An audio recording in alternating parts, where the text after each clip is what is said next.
这样子我们才得出用药的法式。那么在用药的基础上治疗法规根据结因腹木在前，肝气有余，津虚木物病变，重心在于肺经不足，木气相对可以抗盛。那么治疗的时候，燥邪犯肺，肺阴不足，肝气犯胃，木火行经，肝沉脾虚，痰饮内停，这几个症状下半年最用得上。让我们来理解。那么现在我们处于现在我们到了9月份了，那个从9月开始，这个在阳明燥经这个位置，9月23号到11月22号这段时间犯病都跟肺导致，一个是阳明燥经，一个是太阳寒水。那么这个是第5个气节，所以太阳寒水克气已至，以苦味之平补之，用咸味之平泻之，用苦味之平来煎之，用辛味之平来润之补。总体来讲，治疗的法则，那么这个季节恰好是秋分、寒露、霜降和立冬这个季节。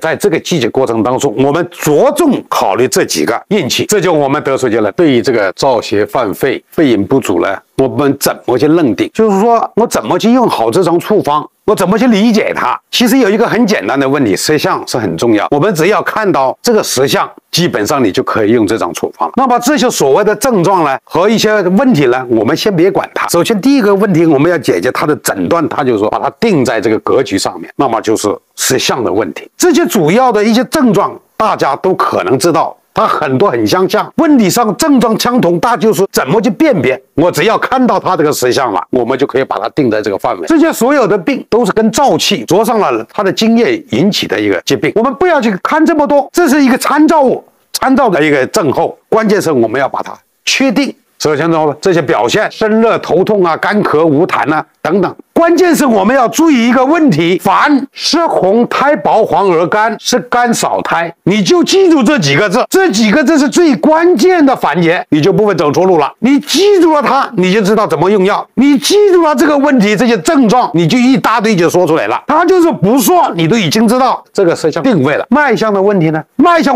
可能你的感知不同，你的指腹去触摸这个脉象的时候，由于你的力度不同，所反映的脉象，你的感知也不同。唯有一个问题，实相它不会骗你的，实相它不会骗你的。那么有了这个指证，我们就把它定在这个证明就出来了。前面我们说治疗的时候，结因在前，木气太过，恰逢秋燥之气，由于肝气上冲，与肺气不得下降，出现了气喘、咳嗽、气短、胸闷、泄热串痛等现象。那么看到这种现象，那怎么办呢？我们用左金平摩之法来进行治疗，清肃肺气，以致肝气上逆，使肺气下降，则肝气随之调达舒畅，病就好。我就喜欢用瑜伽炎用的清燥救肺汤，随症佐治，湿红、少苔、生命干。那么这就是没有津液。那么这种处方你就记住了，用生晒参或者是党参也行，或者是太子参也行，你3个任选一个参就行了。麦门冬、冬桑叶、生石膏、杏仁、苏叶、桑白皮、地骨皮、无麻仁、真阿胶、生甘草。这里面有一个法则，法则在哪呢？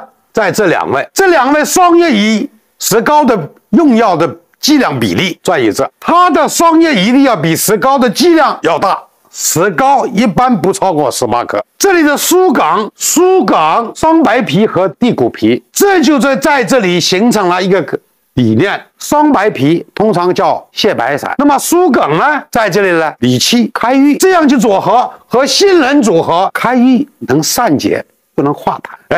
这样用的话，那效果就很好。这里面还要给他解读一个问题吗？这样用方呢，我们可以看出患者可能是出现了气阴两虚，可能会出现肺里面有热。为什么肺热？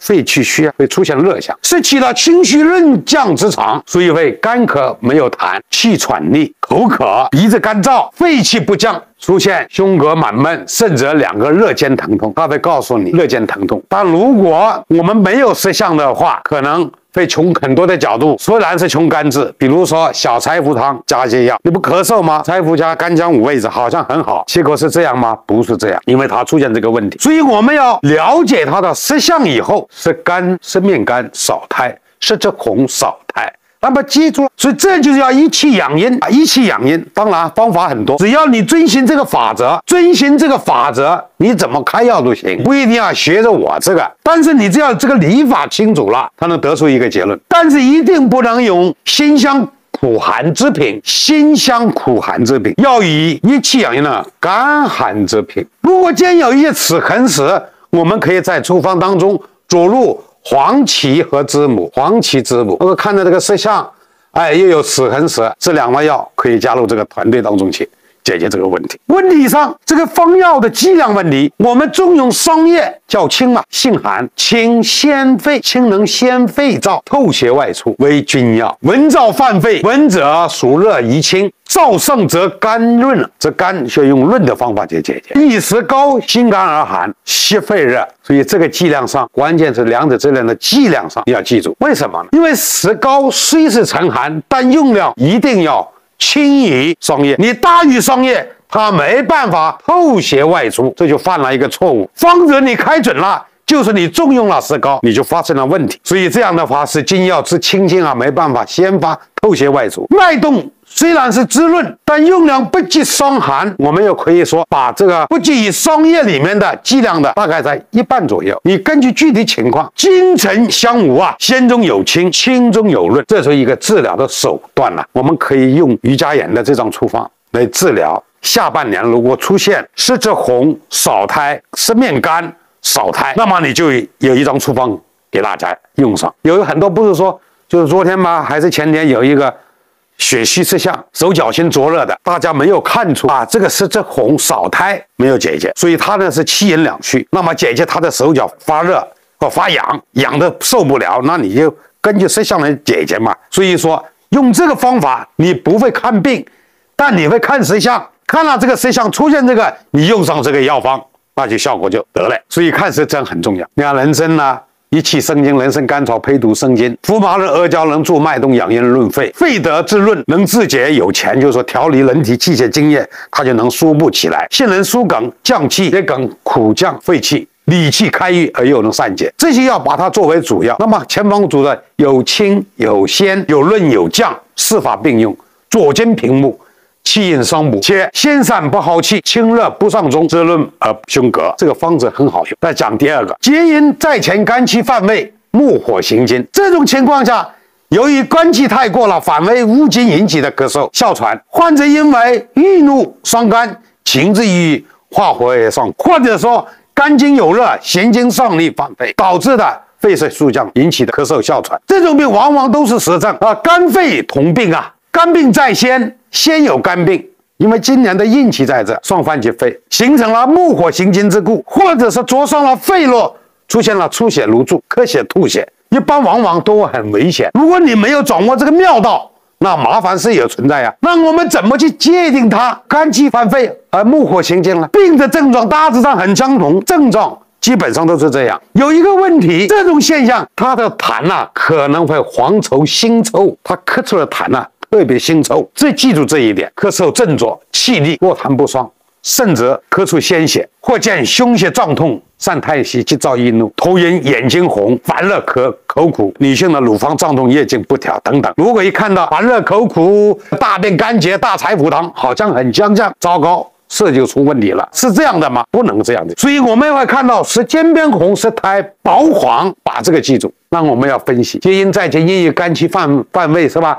气逆咳嗽为主要特征，往往是上逆。它为什么会导致肝气犯肺呢？因为它就刚才说吧，气有余变守，火横逆犯胃，胃气上逆引起的咳嗽，上逆就喘，上逆就咳，这样的一犯肺了吧，肺的功能就失去了肃降功能了，所以咳嗽振作，络痰粘稠腥臭。主要是肝是以调达气机郁滞，出现了胸怯、散太息、唉声叹气、泄热疼痛、烦热口苦。那么这种情况下的肝气郁结，气机不畅，乳房胀，我们就把这几个实相，肝郁化火，内热之象，那么我们就会掐住它。治疗法则，由于肝肺同病，归根结底，这至于肝脏，因为今年的下半年，尤其是在这个五运来讲，更加跟它有关系。兼有肺虚的病症，所以肝为将军之官，中藏相火，肝气偏旺的话，肝肾最容易化火。所以木旺了，心火就旺，心火旺更加能变成什么？火为金之仇啊，肺就最怕火啊，所以治疗的时候我们叫泻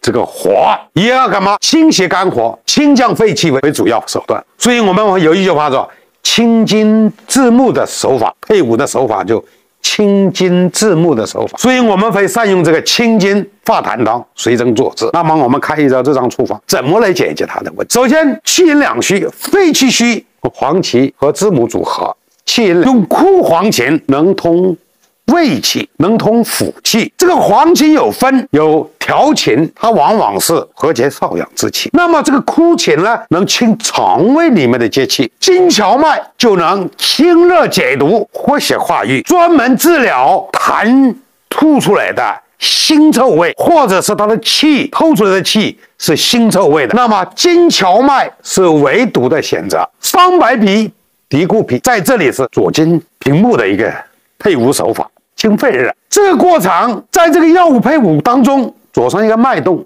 养阴，茯苓呢祛湿，秦皮呢理气化痰，化肌红，理气化痰，桔梗开郁散结，利咽止痛排脓，因为它有脓味嘛。那就是说，金荞麦和桔梗配伍，专门治疗浓痰腥臭味的前方组合，就达到了清金左目，降肺气一些，泻肝火。泻肝火这里面黄芪和这个桑白皮就能泻它的肝火，清热解毒，以行气化痰。行气就是这样的去组合一个处方。那么为什么我们这样用药呢？你在这里一定要佐入一些行气的药、理气的药，在这个队伍里面，你没有佐入这个行气药，可能会阻碍气机，对吧？就是中焦脾胃，所以说气顺则能痰就降。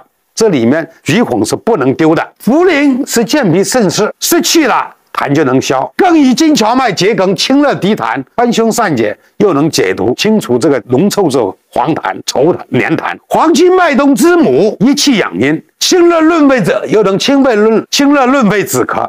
黄芪、栀子、桑白皮、地骨皮清泻肺火，这样的话前方组合起来就达到了化痰止咳、清热润肺，用于这么痰浊不化、阴而化热之症。那这张处方我们记住了，就把这个10项记在脑子里面。现在我诊断不了，首先我要记住这个10项。这个10项呢，我看明白了，那我就来了。舌尖边红，舌苔薄黄，就把它定用这个，当然这就好了，没毛病。除此这以外，我们还有一个问题，刚才说了，肝成脾虚，肝成脾虚，痰饮内停。这里面呢，由于时间上的问题呢，这里面我就不讲了。但是我可以讲一个处方名，叫做前服四逆散。前服四逆散专门治疗肝成脾虚、痰饮内停的很好的方子。这张方子一般屡用屡效，治好了很多几十年咳嗽的都解决不了的，效果相当好，效果也相当好。